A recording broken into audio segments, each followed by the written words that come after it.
Egy alig 2 éves kisfiúnak segítettél hozzájutni egy 700 millió forintos életmentő gyógyszerhez. Egy kétségbeesett anyuka hívott, akinek a 1,5 éves kisfia egy visszafordíthatatlan genetikai betegségben szenvedett. Ezt a kisfiút Zentének hívták. Az volt a célunk, hogy a világ legdrágább gyógyszerét kellett megfinanszírozni neki. Azonnal igent mondtam erre a felkérésre. Miután letettük a telefont, akkor jöttem rá, hogy ez egy óriási felelősség, amihez fel kell nőnöm.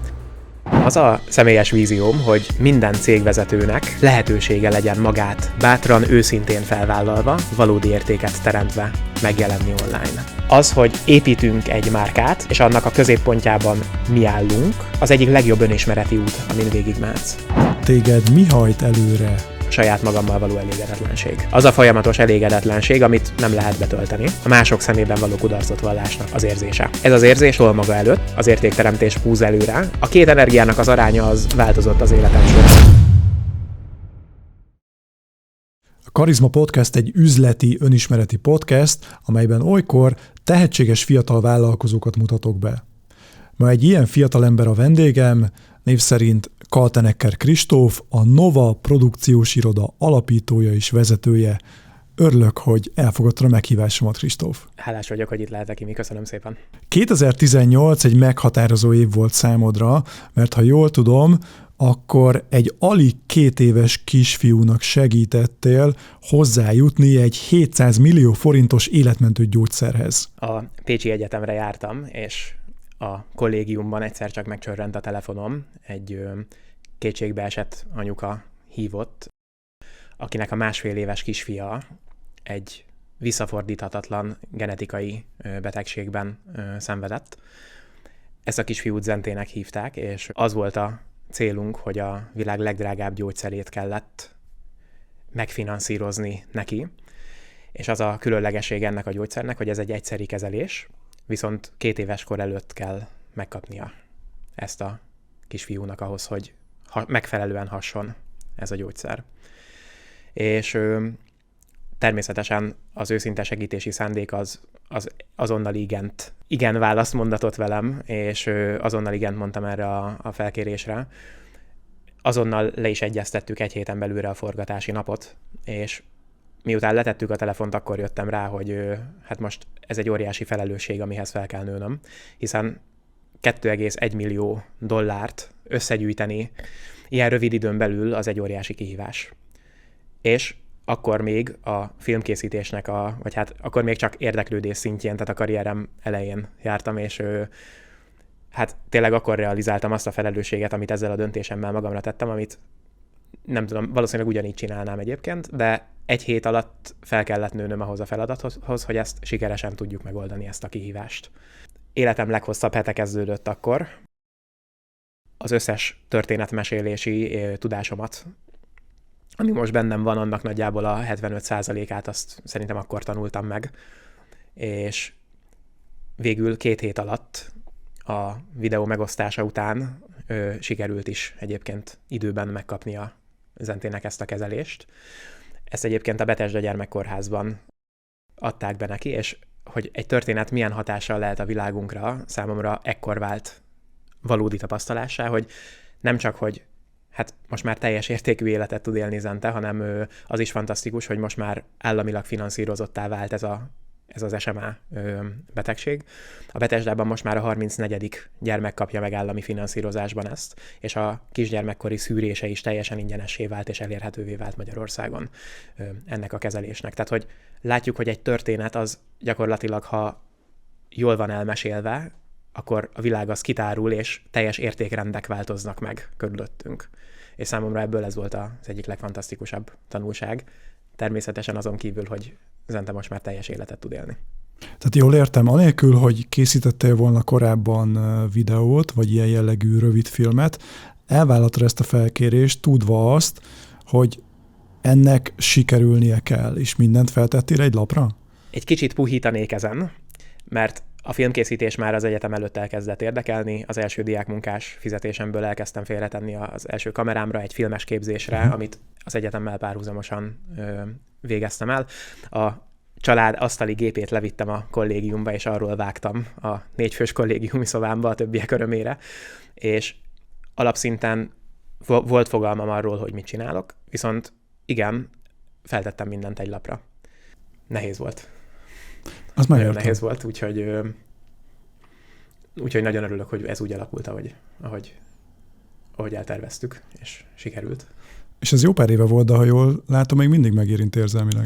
Tehát vannak olyan történetek szerintem, amiket magával visz egy életre az ember, és hát ez egy olyan dolog, ami szerintem életem végéig velem marad. Ahogy mondtam az intróban, nagyon tehetséges fiatalnak tartalak, sőt, szemtelenül fiatal vagy. Ezt rábízom a nézőkre és hallgatókra, hogy kitalálják, hogy mennyi most az életkorod. De hogy a te karrierednek az is a része, hogy te kicsekkoltál az egyetemről. Uh-huh. Ez hogy történt, Kristóf? Kicsit összenyomódott körülöttem a szoba, amikor a döntés közelébe értem, hogy most felhívjam a családomat, hogy meghoztam a döntést, hogy ott adjam.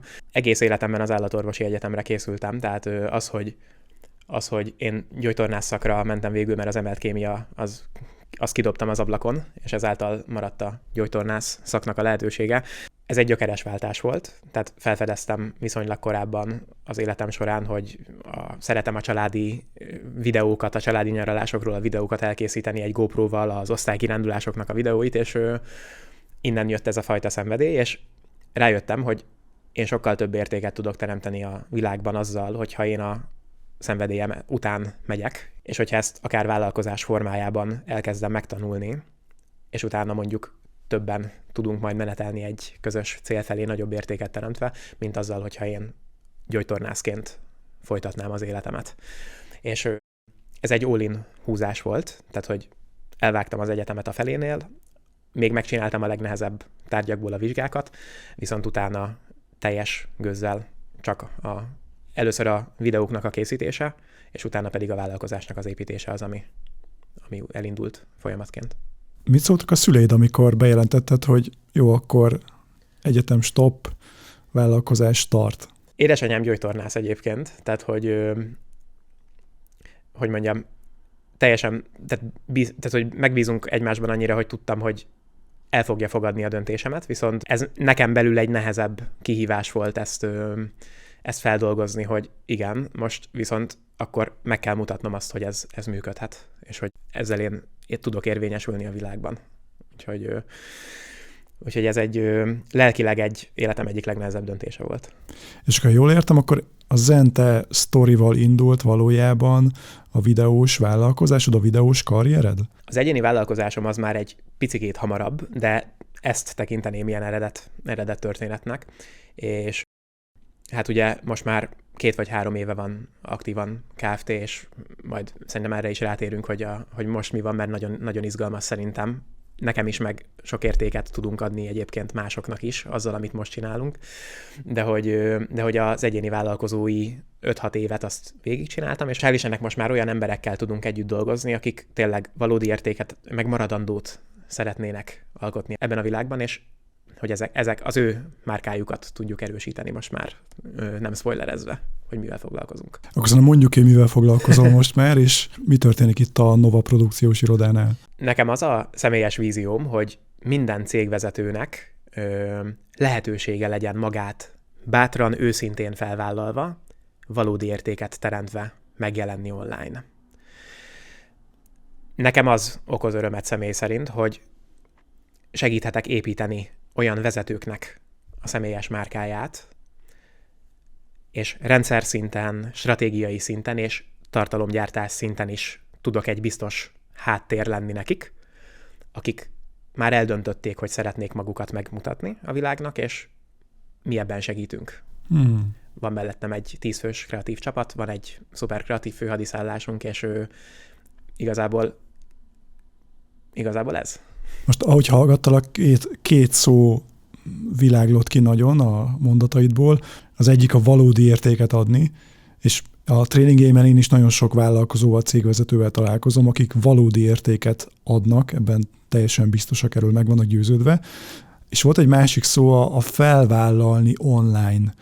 Most ez lehet az, ami szerintem viszont nagyon sok embernek kihívás, de hát miért posztoljak magamról, miért tegyek ki videót magamról.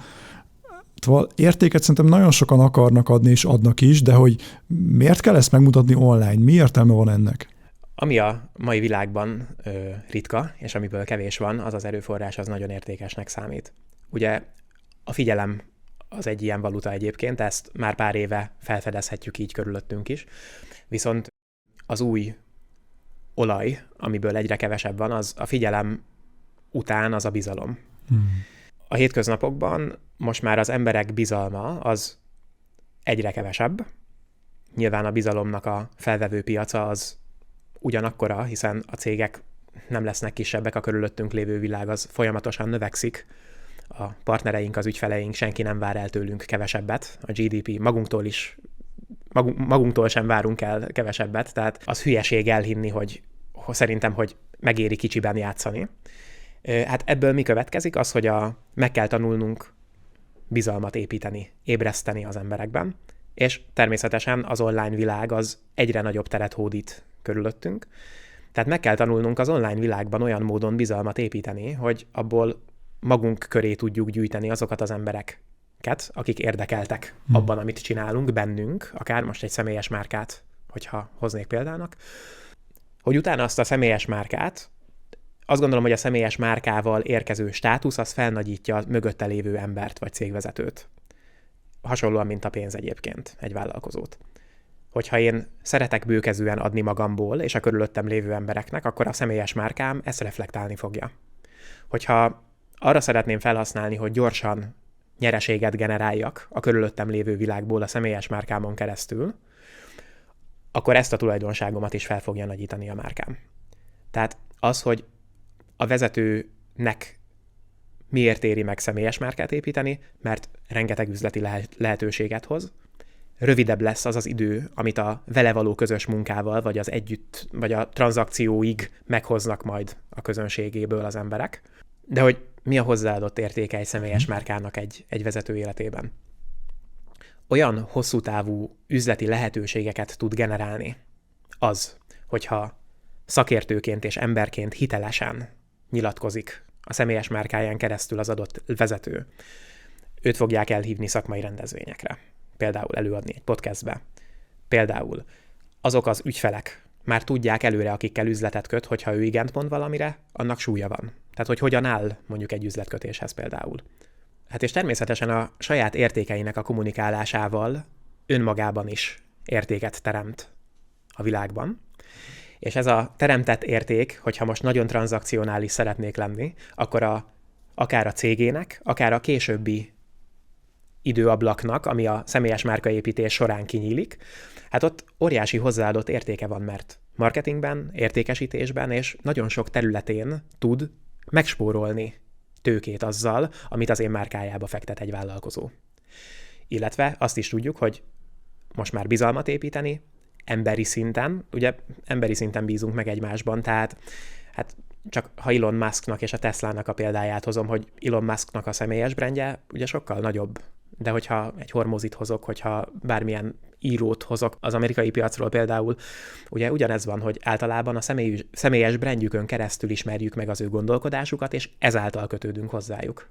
Most az egyik, amit deriválok ebből, amit mondtál, az, és szerintem ez is sok embernek fogódzó lehet, hogy a személyes márkaépítés az soha ne egy cél legyen, hanem a személyes márkánk az mindig egy eszköz, amivel célokat tudunk elérni. Mert szerintem sokan itt buknak el, hogy most akkor nagyon erős személyes márkát akarok építeni. De miért? Hát benne a Kristóf azt mondta, oké, de lehet, hogy az elején ebben lesz lendület, de aztán kifullad, hogyha nincs mögötte egy cél. Szerinted miért érdemes személyes márkát építeni? Akár az ügyfeleitek milyen célokat tűznek ki, vagy milyen célokkal jönnek hozzátok? Arra nagyon büszke vagyok, hogy az összes együttműködésünk egytől egyig olyan, amit mi akár ügynökségként kivitelezünk tartalmat, akár stratégiai szinten vagy rendszer szinten támogatunk, ami olyan maradandó értéket teremt a világban, és többször használom a maradandó szót, ami mellett mindig, akár 80 év múlva is el tudnék köteleződni. Mondanék egy nagyon kedves partnerünkkel kapcsolatban példát, a Cápák közöttből a Rapid Matek brandje Zoláék csapatával most már majdnem 3,5 éve dolgozunk együtt. A misszió megreformálni teljesen a magyar oktatást. Azt gondolom, hogy ennél nemesebb küldetés, és még csak most ez egy példa, azt gondolom, hogy nincs.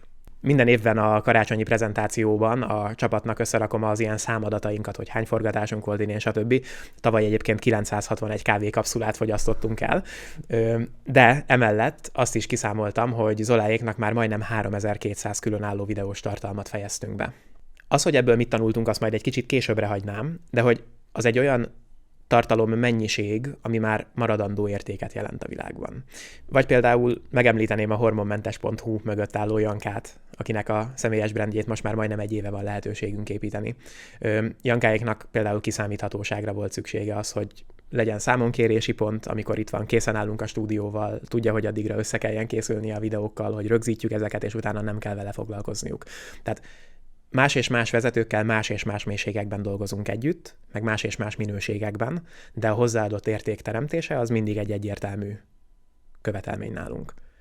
Vagy Knapek Évivel kezdtünk most el együtt dolgozni, fantasztikus misszió, nagyon fontos volt a megfelelő tartalommenedzsmentet kialakítani, már voltak rendszerek, de Évinek órákat tudtam spórolni azzal az életéből, hogy egy kicsit a rendszereket úgy megfinomítottuk ott a motorháztető alatt, amikor a tartalomgyártásról volt szó. És nagyon büszke vagyok arra, hogy ilyen emberekkel vagyunk körülvéve, ilyen vezetőkkel vagyunk körülvéve, mert hogy tényleg valódi értéket tudunk teremteni a világban. Én is aktív vagyok a közösségi médiában, és legtöbbet a LinkedIn-en szoktam jelen lenni, és sok embernél azt látom, hogy a személyes márkaépítés az leginkább abból áll, hogy posztolnak váltakozó rendszerességgel, váltakozó témával, tartalommal. Azt jól sejtem ugye, hogy a személyes márkaépítés nem abból áll, hogy hát akkor írok mindenféle posztot a közösségi médiába. Egy kicsit a probléma felvetést fogom először behozni, hogy miért jó, hogyha megtanulunk személyes márkát építeni. Ha nem tudunk konzisztensen, fenntartható módon személyes márkát építeni, az ugye kihatással van arra, hogy meddig tudjuk elvégezni az adott folyamatot, meg hogy a különböző magunkkal kapcsolatos mentális gátló tényezők, azok mennyire kísérnek végig minket ezen az úton. Tehát ezt 2-3 pillérre bontanám. Csak hogy gyakorlati, taktikai tanácsot is adjak így a márkaépítéssel kapcsolatban, az az, hogy először érdemes szerintem megnézni, hogy én milyen érzést, milyen képet szeretnék kialakítani magamról az emberekben. Azt szoktam javasolni azoknak a vállalkozóknak, akikkel együtt dolgozunk, hogy mielőtt a személyes márkaépítésen gondolkoznánk, írjon fel egy olyan mondatot magáról, amit ki akar alakítani a közönségének a fejében. Saját magáról, ugye. Hogyha ez a mondat megvan, akkor utána érdemes megnéznünk azt a 2-3 olyan tartalom pillért, amin keresztül ő teljesen egyedi módon tudja az ő tudását, az ő élettapasztalatát, és azt az értéket megteremteni a közönségének, amit a személyes márkájával szeretne megteremteni. A legtöbbször ez az érték, amit vágyik magából megosztani a világgal egy vezető, az a személyes szenvedélyéből érkezik, az abból a tűzből érkezik egyébként, ami iránt eleve elhivatott, ami iránt lelkes. Hiszen szerintem te is így vagy vele, Imi, hogyha te nyilatkozol egy olyan témáról a külvilág felé, ami érdekel téged, akkor azzal automatikusan 3-szor vagy 4-szer magasabb energiaszinttel kezdesz el gondolkodni, meg kommunikálni, mint arról, ami mondjuk nem feltétlenül érdekel téged. Tehát ez az egyik, hogy milyen mondatot szeretnék, hogy gondoljon rólam az a közönség, és hogy ezt a mondatot, ezt milyen 3 olyan tartalom pillérrel tudom kialakítani a fejében, milyen érzéseket kell kiváltanom belőle, hogy ezt érezze rólam. A 3 pillért azért szoktam 3-ra limitálni, mert amit te is mondtál, hogy nagyon könnyen elveszünk a zajban. Hogyha nagyon általános az a tartalom, amit létrehoz egy vállalkozó, nagyon szélesre nyitjuk azt az ollót, ami közönséget lehet, hogy szélesen lesz releváns neki az a tartalom például, amit készít, viszont akkor felveszi a piacon már abban a témában jelenlévő nagyobb tartalomgyártókkal is a kesztyűt. Emiatt érdemes egy kicsit szűkebb nist választani, ugyanis az a téma, meg az érdeklődési kör, ami köré fogom gyűjteni majd a közönségemet. Tehát azt szoktam javasolni visszakanyarodva a 3 pillér meghatározására, hogy az egyik pillér az mindig a személyes tapasztalásaidnak az összessége legyen. Nagyon gyakran az a mentális gát egy személyes márka elkezdése előtt, hogy tudok-e újat mondani az embereknek. És itt ez nagyon-nagyon összefügg szorosan azzal, hogy nekem milyen életutam van. Ha csak egy pillanatra becsukom a szememet, és elképzelem azt, hogy én milyen beszélgetésekből inspirálódtam életem során, Milyen forrásokból tanultam, könyvek, online kurzusok, előadások, TED Talk, bármi.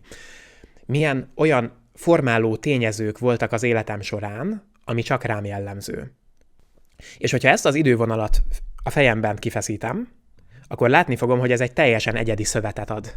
Amin keresztül, a személyes látásmódomon keresztül, hogyha megtanulom csatornázni azt az értéket, ami bennem van a közönségem irányába, akkor azonnal megfejlődöm azt, amit korábban gondoltam gátló tényezőként, hogy nem tudok újat mondani az embereknek.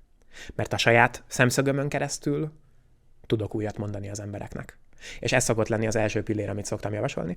A második az, hogy a természetes érdeklődésünkből fakadóan válasszak ki egy olyan dolgot, amit szeretek csinálni, tehát ez az ikigáinak az állapotához áll közel egy kicsit a fejemben, tehát hogy nálam például az egyik tartalompillér, nekem nincsen még nagy személyes márkám, mert természetesen azzal vagyunk elfoglalva ügynökségként, hogy másoknak építsük ezt. De előbb-utóbb elkerülhetetlen, hogy elkezdjük építeni a sajátomat is.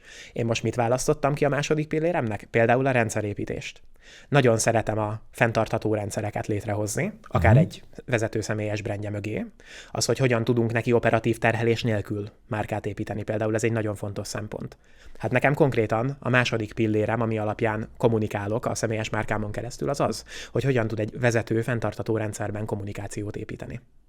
És a harmadik, amit szoktam javasolni, a harmadik pillér pedig az, hogy amit a közönség a jelenlegi állapotában problémák szintjén, a jelenlegi elakadásaikat tartalmazva adjunk megoldást ezekre a problémákra. És hogyha ezt a három pillért megtanulom külön választani egymástól, akkor könnyebben el fogom tudni dönteni, hogy nekem miről kellene beszélnem, vagy miről kellene LinkedIn posztot készítenem, vagy miről nem. Ez egy olyan stratégia, amivel szerintem elindulni könnyebben lehet, mert csatornázzuk a gondolatainkat olyan szinten, hogy nem esünk egy ilyen választási paralízisbe, tehát a belépési szintjét annak az energiának, amit a személyes márka elkezdésére kellene szánnom, azt fejben lecsökkentem, illetve menet közben meg is oldok 2-3 olyan mentális gátló tényezőt, amit így le tudok vetkőzni azzal, hogy elkezdem keretezni a gondolkodásomat. És még egy taktikai tippet hoznék ide, hogy nagyon sok embernél jelen van az impostor szindróma, amikor tartalmat szeretne gyártani.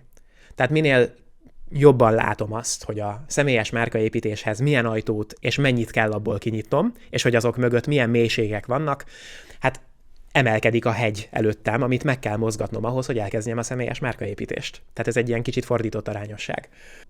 Amikor egy vezetővel leülünk akár ehhez az asztalhoz, és beszélgetünk arról, hogy a személyes márkájánál milyen elakadásai vannak, akkor 2 halmaznak a metszetében szoktunk találkozni. Az egyik az, hogy egyszerűen nincs magabiztossága. Ez a magabiztosság hiány, ez több forrásból táplálkozhat. Táplálkozhat abból, hogy fél attól, hogy mit fog mondani a konkurencia. Ez lehet a korábban említett, hogy tudok-e újat mondani az embereknek. Meg hogy én vagyok elég jó szakmailag, hogy át tudjam adni magamból azt, amiből mások többek lehetnek. Hogy megmondjam a tutit. Igen, pontosan. Ezt a komplexebb problémakört, ezt én szétszoktam szálazni egyébként, és most egy nagyon gyors 1-2 gyakorlatot hoznék ezekre, hogy meg tudjuk oldani. Az egyik az, hogy képzeld el magad szakemberként egy 10-es skálán. Az egy az a teljesen szakmailag alkalmatlan vagyok skála rész, a másik a 10 pedig az, hogy tökéletesen el tudom végezni a szakmailag rám bízott dolgokat, és le tudom szállítani az ügyfeleimnek, amit elvárnak tőlem. Most ez egy példa. Hogyha mondjuk te egy 6-os helyre teszed magad ezen a skálán, akkor rájövünk egyébként, hogyha végig gondoljuk, hogy a közönségünk az általában a 0 és az 1 között mozog valahol egy ilyen skálán. És akkor itt 2 dolog, az egyik, hogy realizálom, hogy én nem a konkurenciámnak szeretnék értéket teremteni azzal, hogy megmutatom magamat a világnak. 2, hogy én a teljesen kezdő, a témában még alig ismert embereknek tudok értéket adni, hiszen nekem sokkal nagyobb tapasztalatom van hozzájuk képest. Én nem a skálán a 9-eseknek meg a 10-eseknek szeretnék segíteni, ez egy kis egyszerű feladat. A másik pedig egy kicsit az önbizalom irányába van, hogy érdemes mérni azt, hogy min változtassunk. Ugye vállalkozóként ez szerintem nem újdonság egy vezetőnek, tehát amit mérünk, azon tudunk változtatni. Tehát Imi, hogyha te lennél ennek a vezetőnek a helyében, aki még nem épített kellő magabiztosságot, akkor hol tudod elkezdeni azt, hogy ezt megtedd? Rögzíts magadról egy 5 perces videót, és utána azt a videót szeretném, hogyha 3 módon elemeznéd. de mindenek előtt aludj rá egyet, mert nagyon elfogultak vagyunk magunkkal szerintem ilyenkor. Tehát reggel felkelsz, és akkor 3 módon nézd meg ezt a rögzített videót.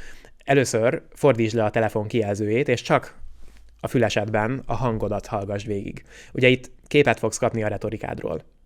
Képet kapsz arról, hogy őzöl-e, hogy mennyi felesleges kötőszót használsz.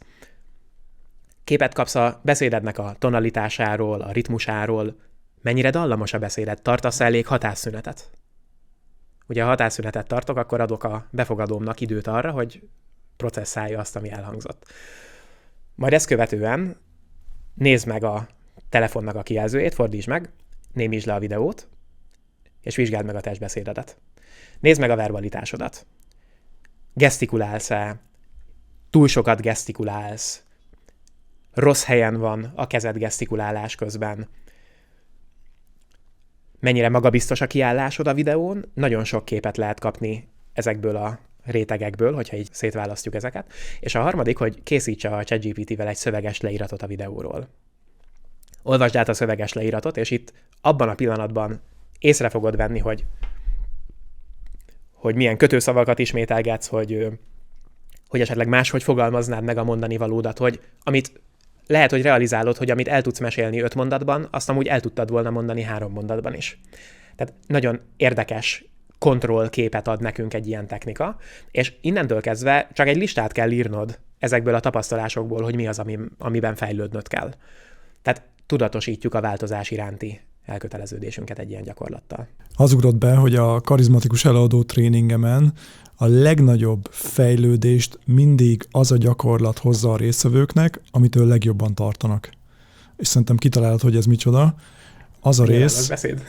Egyrészt nyilván a nyilvános beszéd, az a rész, amikor lejátszom nekik egy korábbi beszédüket.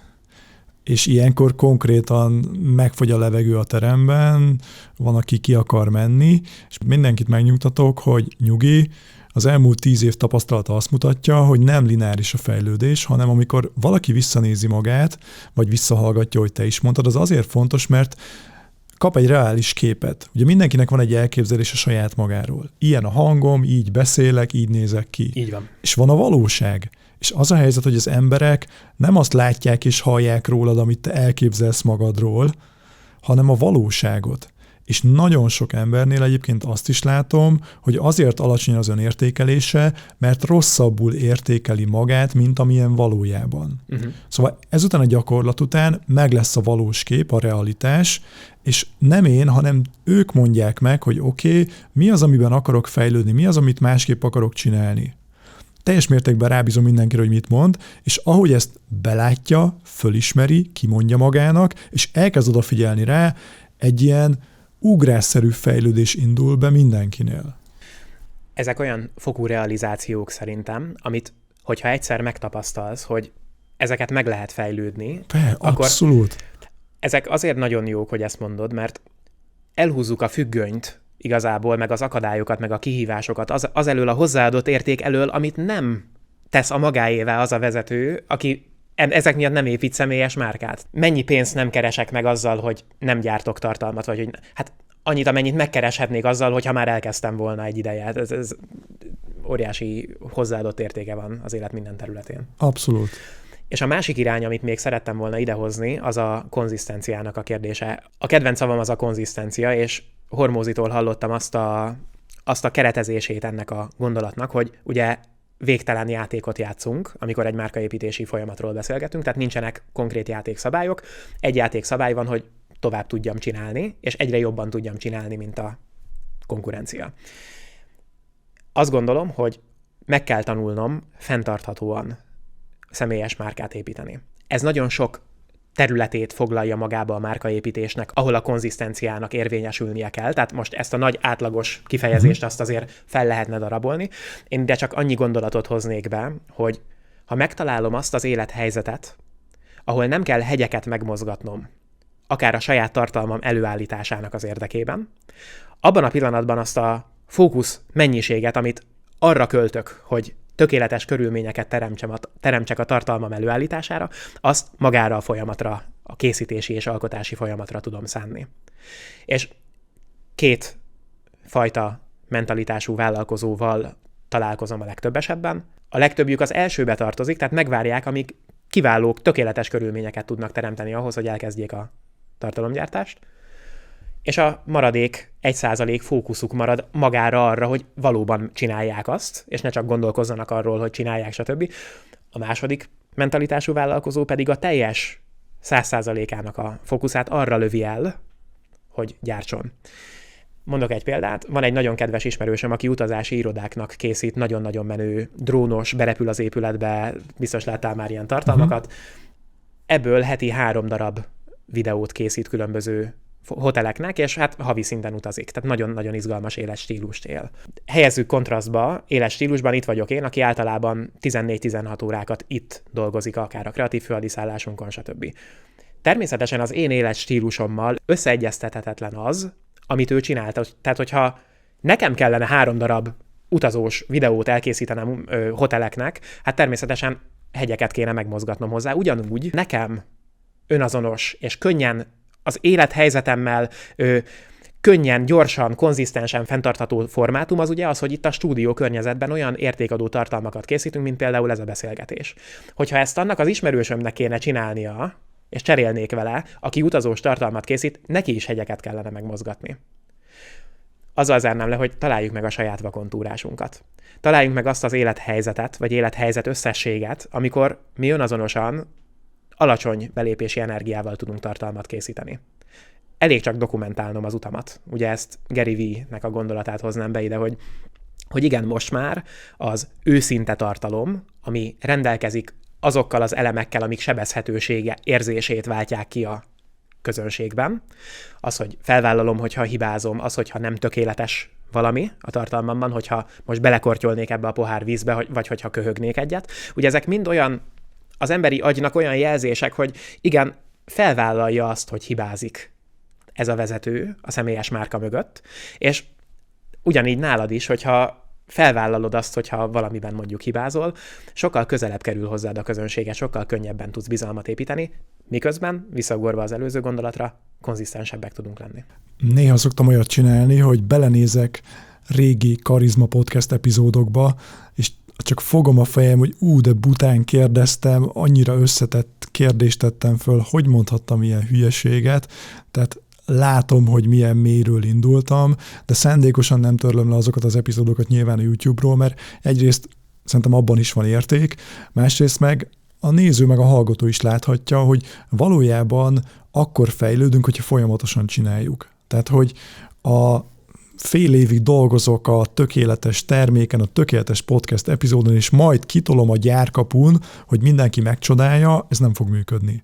Hanem folyamatosan csinálni, és ez a menet közben tanulni. Tehát, hogy én abszolút ebben hiszek, és nekem ez azért volt kihívás, mert nekem van egy perfekcionista részem, és szerintem benned is van egy ilyen azért, legyünk őszinték, és ugye én hajlamos lennék arra, hogy nem, ezt még nem mutathatom meg senkinek, mit fognak szólni, de még egy nagyon régi Balogh Petya tréningen hallottam azt a mondatot, hogy akkor kell kimenni a termékkel, a szolgáltatással, amikor még szégyelled.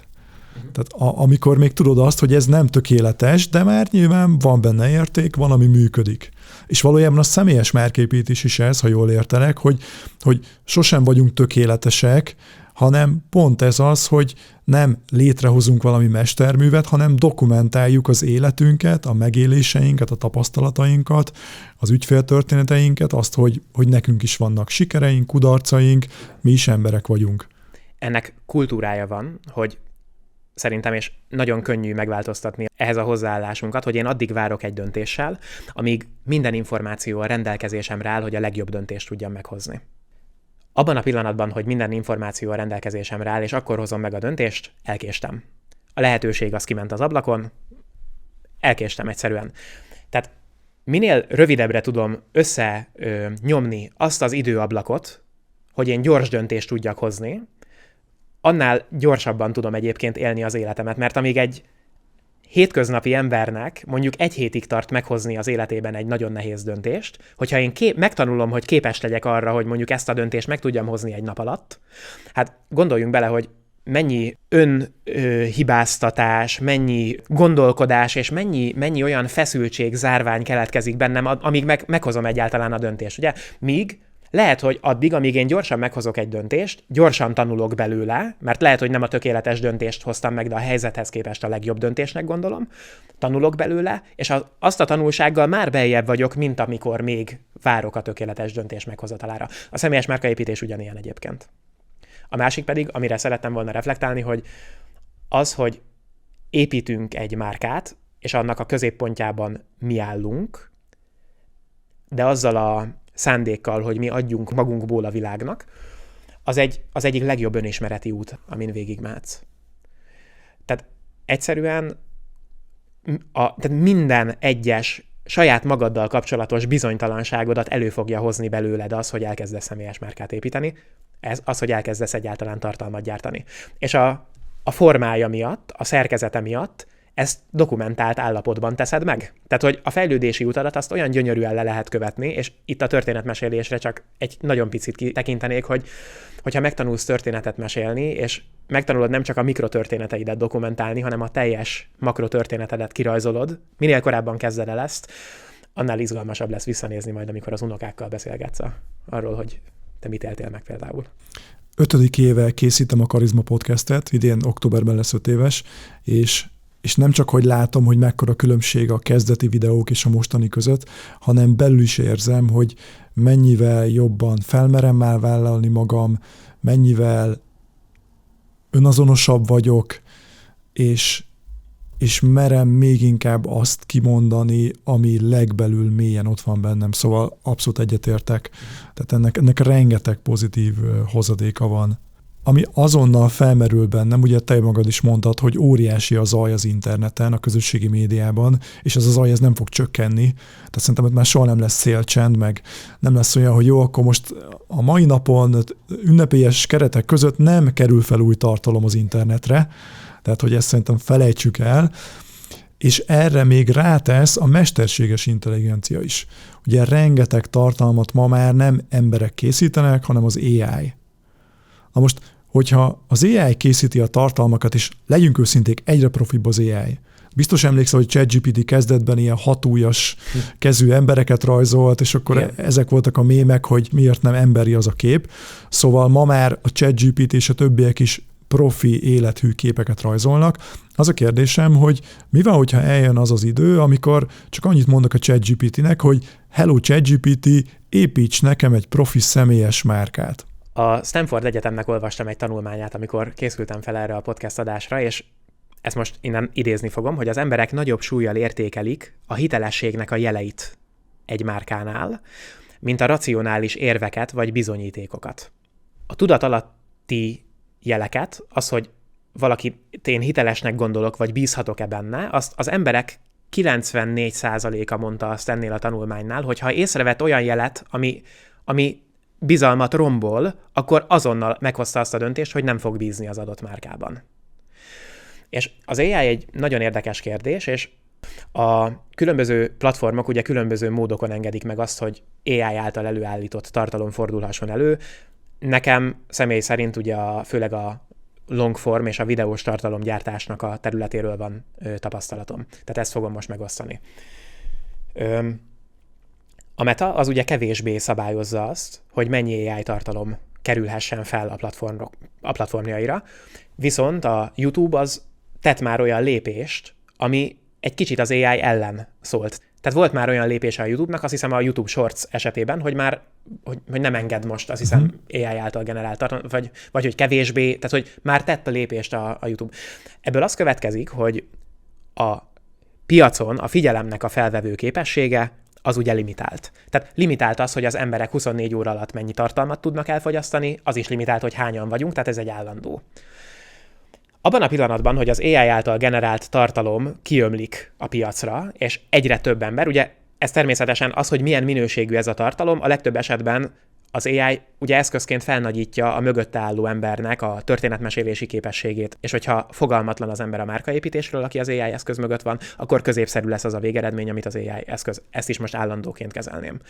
Viszont ez az óriási mennyiségű AI generált tartalom, ez egy felhőréteget fog képezni a kezdő márkaépítők, meg a már megalapozott brandek közé. Mondom akkor a magasabb irányból, tehát a már bizonyított és bizalmat felépített nagy követettséggel, elhivatott közönséggel rendelkező márkáknak az AI nem fogja zavarni az állóvizét, hiszen van már kialakított. A továbbskálázásukban igen, meg fogja nehezíteni, de ott már van egy olyan bázis, akik akár fizetőképes közösség, akár megtanulták, hogy az adott illetőben lehet bízni, tehát szuper, egyszer. Belépési pont, egy kezdő márkaépítőnek ezen a felhő rétegen átvágni egyre magasabb belépési szintet jelent. A felhő réteg az most még mondjuk ilyen vastag, tehát most még van olyan hely, ahol átsüt rajta a nap. De abban a pillanatban, hogy elárasztjuk az AI tartalommal a közösségi felületeket, ez a felhő réteg elkezd vastagodni. Konkrétan ez a gyakorlati szinten hogy fog kinézni, hogy a kezdő márkaépítőnek meg kell tanulnia azokat az alapkifejezéseket, amiket eddig nem kellett tudnia egy kezdő márkaépítőnek, mint például a figyelemmegtartás, a nis, az, hogy hogyan tud tudatosan történetet mesélni, hogyan tud feszültséget teremteni, tehát nagyon sok minden tudást magába kell már eleve szívnia az induláshoz, hogy egyáltalán legyen esélye a repülőt menet közben összerakva áttörni ezen a felhőrétegen. Meg lehet csinálni. Most én azt gondolom, hogy még egy 5-8 hónapos időablak van. Ugye az exponenciális görbéje az AI-nak az már nem a legelején jár, tehát a lapos részt már kezdjük elhagyni. Még van egy 5-8 hónap, amikor ha valaki azt mondja, hogy most személyes brandet szeretnék építeni, akkor szerintem most van a legjobb idő elindulni erre, mert utána nagyon-nagyon nehéz lesz bizalmat építeni, hiszen a felvevő piac az limitált, az emberek figyelme fárad, és ezt a végtelen mennyiségű content az le fogja árnyékolni. Én is azt vallom, hogy az AI egy az egyben nem fog nekünk személyes márkát építeni, tehát muszáj beletennünk azt az emberi erőforrás, gondolatokat, munkát. De akkor szerinted ma mire lehet használni az AI-t, ami segíti a márkaépítésünket, és mire semmiképp se használjuk az AI-t ezen a téren? Azt szoktam mondani, hogy ha miért az elég nagy, akkor a hogyan az megoldja magát. Szerintem érdemes először megérteni, hogy miért fontos ezt a kérdést megválaszolnunk egyáltalán.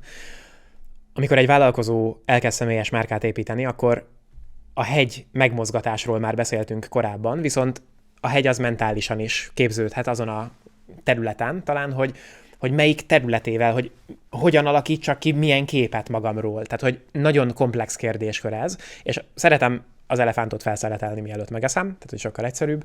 Én 3 fókuszterületet szoktam kijelölni egy személyes márkaépítés elején, amit szeretem, hogyha az a vezető, akivel mi együtt dolgozunk, akkor ő kiválaszt ezek közül a fókuszterületek közül egyet. Ez a jelenlegi élethelyzete alapján, az üzleti cél alapján és a márkához társított eredmény alapján kerül meghatározásra. Az első fókuszterület az egy transzparencia és egy üzleti lehetőségeket való generálás és bizalomnövelésnek a területe, ami ugye azért előnyös, hogyha ezekre a tulajdonságokra építkezik egy ilyen márka, mert átláthatóságot, szakmai és emberi hitelességet képes építeni. Ez miért jó a közönségnek? Azért, mert egyértelműen az az adott illető vagy szakértői pozícióban fog eszébe jutni, aki az én márka mögött van. Egy nagyon fontos másik fókuszterülete a személyes márkának, de egy kicsit más, mint az első, az, amikor a saját gondolkodásunk köré akarunk piacot építeni. Tehát olyan álláspontot vállalok fel, a személyes utamon keresztül osztom meg akár a stratégiai gondolkodásomat. Tehát tulajdonképpen itt egy kicsit megosztóbb és karakánabb véleményformálásról beszélünk. Ez egy kicsit gyorsabb módja lesz annak, hogy magam köré tudjam, meg a gondolkodásom köré tudjam építeni az embereket. Természetesen arányosan nagyobb kritikai felületet is biztosítok ennél a fókuszterületnél. És a harmadik pedig, amit szétválasztottam, az pedig az, hogy ugye a top of mind jelenlét az nagyon sokszor egy nagyon releváns kérdés egy személyes márka esetében, főleg, hogyha mondjuk egy tudásalapú személyes márkáról beszélgetünk. Tehát az, hogy mondjuk egy előadásra vagy egy workshopra szeretnék jegyet értékesíteni, azt a döntést hogyan tudom meggyorsítani, úgyhogy én vagyok a legelső választása az adott területen, az adott illetőnek a fejében. Hát ez a harmadik fókuszterület, amit szeretek erősíteni, és egyébként azt szoktuk csinálni egy vezetővel, hogy megnézzük, hogy melyik fókuszterületre szeretne először koncentrálni, és akkor a megfelelő stúdiótartalmat választjuk ki neki a közös munka során, amit fenntarthatóan fogja tudni építeni a márkáját. Hogyha ezzel megvagyunk, akkor utána most mondanék 3 olyan taktikai tippet, amit az AI kapcsán azonnal be tud építeni egy vállalkozó a márka építésébe. Az első terület az a saját márkával és a vezetővel vagy a személyes márka mögött álló emberrel kapcsolatos master promptnak az összeállítása. Erre megkérhetjük magát az AI-t is egyébként, hogy segítsen nekünk ezt összerakni, és állítson össze mondjuk 100 darab kérdést, amit ha feltesz nekünk, és mi megválaszoljuk ezeket, akkor onnantól kezdve nem kell minden egyes újabb kérdésnél, amit a márkaépítés kapcsán megfogalmazok neki, újra kontextusablakot nyitnunk neki, hanem már a legelejéről képben lesz. Meg pluszban még annyi, hogy esetleg a célközönségemről feltehetek egy dokumentumot, ami alapján ugye akár a nyelvezetet majd tudja formálni a válaszai során, stb. Illetve fel tudok tölteni a már akár kész videós szkriptjeimnek a tartalmát, hogy abból a nyelvezetből is merítsem. Ugye fontos egyébként ide egy szkriptelési kitekintő, hogy ne úgy írjon valaki szkriptet egy videóhoz, mint hogyha könyvet írna. Tehát ne legyen annyira választékos, hanem egy beszélt szöveg szerint írjon szkriptet a videóihoz az adott illető, zárójelbe zárva. Tehát ez volt az első tipp a 3-ból. A második, hogy használhatjuk az AI-t vakfolt kutatásra. Egyébként pont szerintem meg is osztottad a LinkedIn-en ezt a gondolatomat. Használhatjuk arra, hogy segítsen nekünk felmérni, hogy a jelenlegi márkaépítési tudásunk az eddigi beszélgetéseink alapján az hol lukas. Hol lukas a hajó, és hogy hol tudok magamon fejleszteni, milyen területei vannak a márkaépítésnek, amik fejlesztésre szorulnak nálam az eddigi beszélgetésünk alapján. Ezt is megkérdezhetjük tőle. És a harmadik pedig egy nagyon taktikai lenne, videós podcastekhez, hogyan tudok hatékonyabban és gyorsabban olyan adástematikát írni, ami szorosan illeszkedik a podcastemnek a lefolyásához. Hívhatom itt is az AI segítségét, tehát betaníthatok rá egy teljesen egyedi modellt, egy megadott adástematika szerkezet alapján, ahol én fogom megtölteni tartalommal az adástematikának a szerkezetét, de generálhat nekem például bemelegítő kérdés ötleteket, felruházhatom egyedi blokkokkal a podcast adásomat, napkérdése, komment szekcióból beolvasunk valamit, bicskanyitogató kérdéseket teszel fel valakinek, ugyanúgy, ahogy nálad is van például a villámkérdések szekció, amivel egy kicsit egyedibbé tudom tenni a saját podcastemnek a DNS-ét.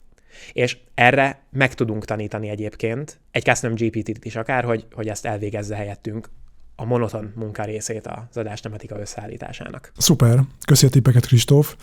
Ami fölmerül bennem még mindenképp, az az, hogy téged mi hajt előre? Mi a te személyes drive-od a vállalkozásépítésben? Ez egy nagyon jó kérdés, Imi. Én 4 éves voltam, amikor elváltak a szüleim, és ez egy nagy töréspontot jelentett az életemben.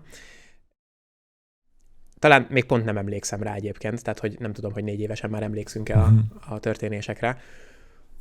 Lényeg, hogy az egyik üzemanyaga annak, hogy most jelenleg abban a stúdióban ülhetünk, ahol akár te is a bizalmadat adod arra, hogy a néhány epizódját most a Karizma Podcastnek rögzítsük, hogy olyan vállalkozókkal, meg partnerekkel tudok együtt dolgozni ennyi idősen, akik bizalmat szavaznak nekem, meg az egész víziónak, az fantasztikus, és ehhez az egyik üzemanyag az a saját magammal való elégedetlenség.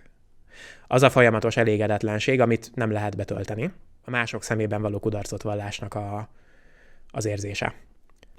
Ez az érzés, ez tol maga előtt, és hát tulajdonképpen ez egy ilyen negatív irányból valameddig elég ez az energia egyébként, tehát nagyon sokáig el lehet jutni ezzel az energiával szerintem.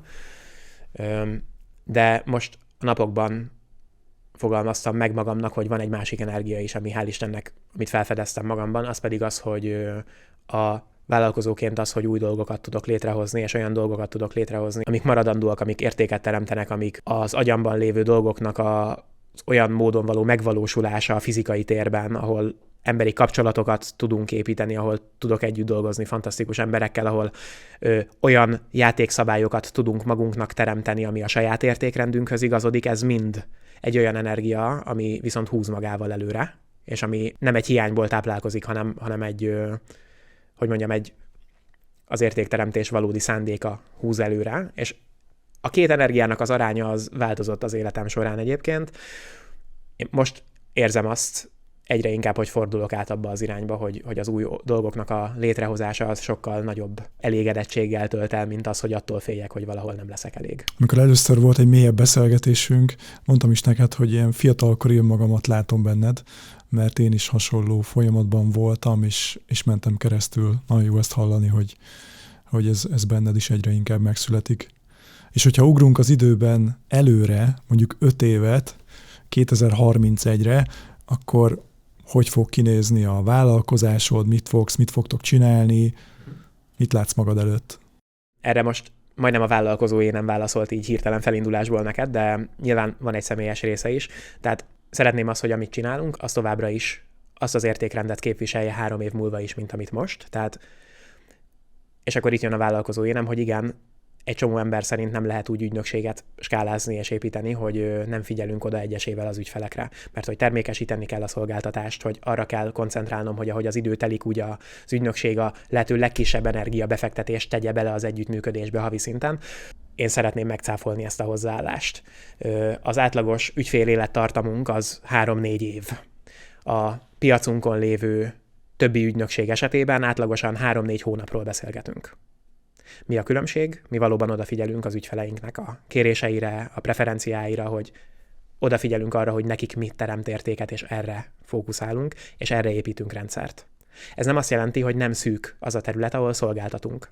Csak nem az ő asztalukon szűkítettük le azt a szolgáltatást, amit nyújtunk, hanem már eleve, amivel rendelkezésre állunk, az egy nagyon niche szolgáltatás. Tehát az, hogy rendszert építünk, meg stratégiát építünk, és utána stúdiótartalmat kivitelezünk, az egy olyan fokú szűk megoldást nyújt vállalkozók specifikus problémáira, amit egyszerűen, igen, úgy fogunk csinálni 3 év múlva is, hogy akár most jelenleg a Bethesda Gyermekkórházzal már 6 éve dolgozunk együtt. Igen, lehet úgy ezt építeni, hogy megmarad az értékrend, lehet úgy építeni, hogy a kreatív csapat az folyamatosan fejlődik, és szeretném meghazudtolni a hagyományos magyar mentalitást. És szeretnék egy olyan helyet építeni, ahol mindenki otthon érzi magát, ahol a közös vízió az tulajdonképpen párhuzamban van a személyes fejlődésével mindenkinek, és lehet ilyet építeni. Tehát, hogy bárkivel beszélgetek örömmel, aki ebben nem hisz, meg fogom cáfolni ezt a gondolkodásmódot. Ez a személyes motiváció talán, hogy lehet ilyet létrehozni. A vállalkozói motiváció pedig az, hogy szeretnék egy olyan nagy kreatív főhadiszállást, ami szerintem nagyon menő, ahol elektromos töltő, saját parkoló, beálló, 3-4 stúdió párhuzamosan a legmodernebb eszközökkel dolgozhat a kreatív csapat. Egy olyan környezetet teremteni röviden, ahol az embereknek, akikkel együtt dolgozom, nincsen fizikai limitációja, hogy mi van bennük, és hogy ezt megvalósítsák a lehető leghatékonyabb módon. Illetve a partnerek irányába pedig az, hogy egy olyan környezetet teremtsünk, ahol bátran, komfortosan meg tudják osztani magukat a világgal, magukon túlnőve tudják teremteni azt az értéket, amit most is teremtenek, és hogy mi ebben részt tudunk venni, az tényleg fantasztikus. Tehát, hogy valahogy a fejemben kavargó gondolatokat így tudnám egy kicsit most így szavakba önteni. Ezt most visszaigazolom neked, hogy nagyon jó úton jársz, nagyon jó úton jártok, mert az elmúlt 5 évben legalább 6-7 podcast stúdióban vettem már föl epizódokat, 6-7 podcast stúdióval dolgoztam, és itt érzem azt úgy először igazán, hogy abszolút megkapja a Karizma Podcast azt az odafigyelést, azt a gondoskodást, ami szükséges nekem és a csapatomnak ahhoz, hogy magas minőségű epizódokat tudjunk kihozni. És szerintem ennek az egyik titka az, hogy nagyon hasonlóan gondolkodunk, vállalkozói értékrendünk az nagyon hasonló, és abszolút ugyanúgy, ahogy te is magas minőséget vársz el magadtól, magas minőséget adsz az ügyfeleknek, én hasonlóan gondolkodom. Úgyhogy Kristóf, szerintem nagyon jó úton jársz, és bízom benne, hogy sokáig fogunk még tudni együtt dolgozni, és a Karizma Podcast is része lehet ennek a víziónak, ennek a kreatív főhadiszállásnak. Hálásan köszönöm, Imi, ezt az egész beszélgetést. Nagyon sokat tanultam belőle, és már csak abból, hogy ahogy kérdeztél, abból hát most néhány gondolati foszlány az így elindult a fejemben, úgyhogy viszek magammal elég sok mindent ebből a beszélgetésből. Örülök neki, és nem engedlek még el ilyen könnyen, mert hogy neked is jönnek személyre szabott villámkérdések.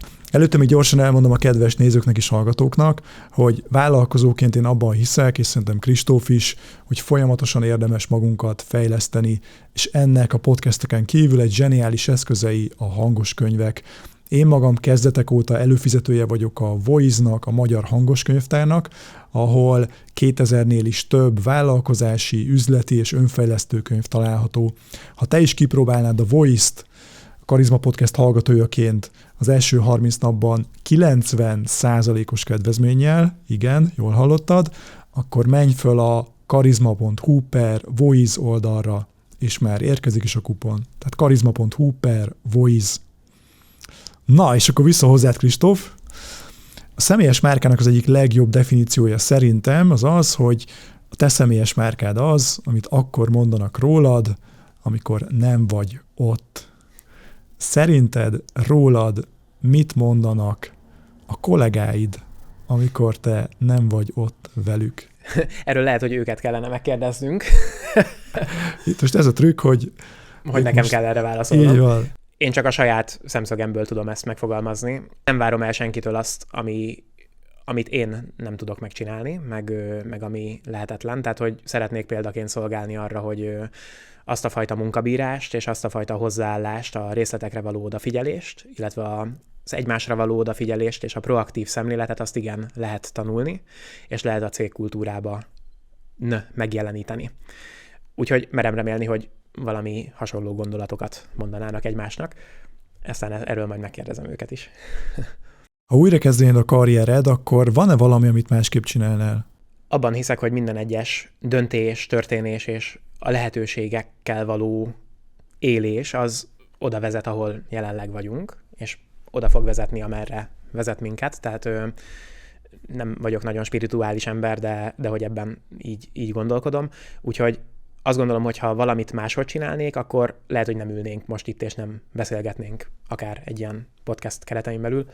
Mi az a hiba, amit leggyakrabban el szoktál követni? A magammal való türelmetlenség az egy kétélű fegyver.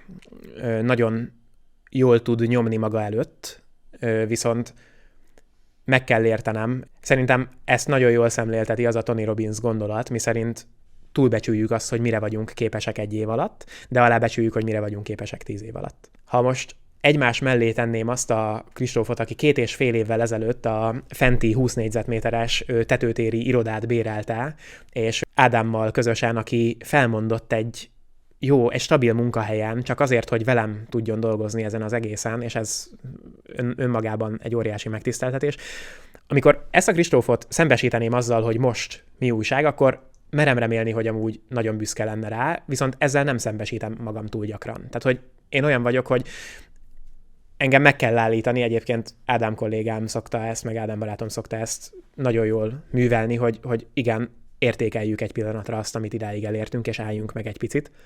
Ezt például a mai napig próbálom megtanulni, de nem sikerül. És ez a magammal való türelmetlenségből gyökerezik. Mi a legnagyobb félelmed, Kristóf? A legnagyobb félelmem az az, hogy a hozzám legközelebb álló embereknek szemében kudarcot vallok. Tehát azt nem szeretném, hogy az az értékrend, amit mi képviselünk minden szinten, az ne legyen maradandó. Szerinted mi a te igazi szuperképességed? Nagyon magas a fájdalomtűrő képességem, tehát ahhoz, hogy egy kívánt végeredményt elérjek, és az oda vezető utat nagyon gyorsan feltérképezzem, az az első része a válaszomnak. A másik pedig, hogy ezen az úton én nagyon-nagyon sokáig, nagyon magas intenzitásban hajlandó vagyok áldozatokat hozni. Mindezt annyi ideig, hogy az a végcél, amit kitűztem, az megvalósuljon. És egyébként ebben nincsen nagy truváj, annyi, hogy hozzászoktattam magam ahhoz, hogy nehéz dolgokat legyek képes monoton körülmények között is egymás után sokáig elvégezni. Talán ez. Mi segített ebben a legtöbbet? Az önismeretem. Tehát, hogy tudjam, hogy hol kell fejlődnöm ahhoz, hogy ebbe az állapotba meg tudjak érkezni.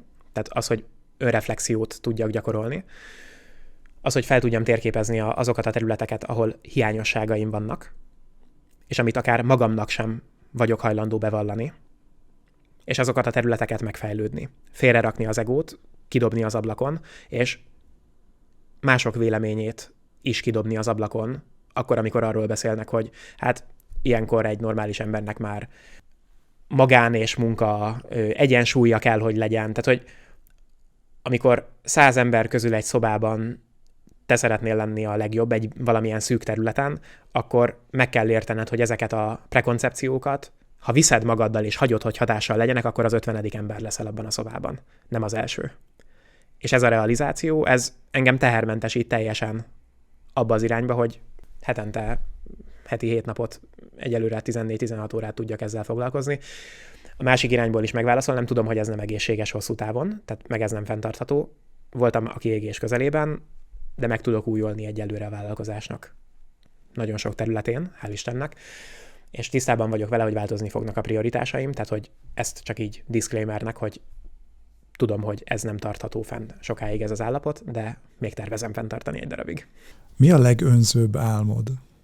Ha materiálisan kellene gondolkodni, akkor az, hogy tényleg legyen ez az 1000 négyzetméteres kreatív főhadiszállásunk, ezt saját tulajdonban szeretném tudni, tényleg kompromisszumok nélkül, tehát ez igazából így a személyes vágyam is.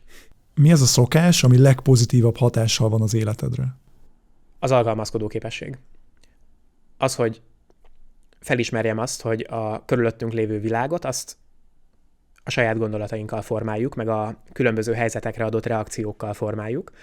Ha ki tudom venni az egót ezekből a helyzetekből, akár vállalkozóként, akár magánemberként, és nem dobom be az érzelmi kézigránátot egy olyan helyzet során, ami felmerül és kényelmetlen számomra, hanem megtanulom megfelelő módon kezelni ezeket a helyzeteket, akkor az nem csak, hogy üzletileg, hanem szerintem emberileg is nagyon sokat tud nekünk tanítani. Legalábbis nekem nagyon sokat tanított, illetve az, hogy korán kelek. Tehát az, hogy egyszerűen nem hagyom, hogy az előző napom kihatással legyen a következőre, hanem időben lefekszem, és utána minden napot tiszta fejjel, felkészülten, fókuszáltan tudok kezdeni. Talán ez. És nem beszélgetünk itt 1,5 órás reggeli rutinokról, mert se nem meditálok, se nem hideg zuhanyzom, se nem egyéb dolgokat nem végzek el, de megtanultam konzisztens lenni az élet minden területén, hogy ez fenntartható legyen ez az életstílus. És végül az utolsó kérdésem, hogy lehet veletek kapcsolatba lépni, hogy lehet veletek kooperálni? Nagyon széles ez a paletta, ahol értéket tud kivenni a mi munkánkból, tudásunkból, vagy akár egy együttműködésből az az illető, akár vezető, akár B2B együttműködés szintjén, aki szeretne velünk együtt dolgozni. Vannak személyes workshopjaink itt a kreatív főhadiszállásunkon, vannak ingyenes e-bookjaink, amik adnak értéket, akár podcast adás tematikáról legyen szó, akár vélemény-videó kérdésekről, egészen odáig, hogy valakivel konkrétan a személyes márkáját kezdjük elépíteni. Én azt tudom mondani, hogy vagy a novastudio.hu B2B ügyfeleknek készített weboldalunkon, vagy pedig a trustfunnel.hu weboldalon találnak meg minket, vagy hát a socialokon. Szerintem, ha megkérlek szépen, akkor a YouTube csatornánkat lent hagyod, és folyamatosan Persze. Állítunk elő újabb és újabb tartalmakat, tehát azt gondolom, hogy aki valóban kapcsolódni szeretne, az meg tudja találni a módját. Kristóf, nagyon köszönöm ezt az őszinte, mély és egyszerre szakmai beszélgetést. Én megerősödtem abban, hogy a Karizma Podcast otthona a legjobb helyen van nálatok. Nagyon hálás vagyok, Imi, ezért a beszélgetésért, köszönöm szépen a lehetőséget, és nagyon remélem, hogy tudtunk magunkból adni a hallgatónak. Ez egy nagyon tanulságos beszélgetés volt. Bízom benne, hogy neked is tetszett, és ha igen, akkor feliratkoztál már a YouTube csatornára. És van egy jó hírem, hoztam egy másik Karizma Podcast epizódot, ami szintén fog téged inspirálni. Mindössze annyi dolgod van, hogy kattints ide, a képernyő jobb felső sarkába. Ez az, és már indul is.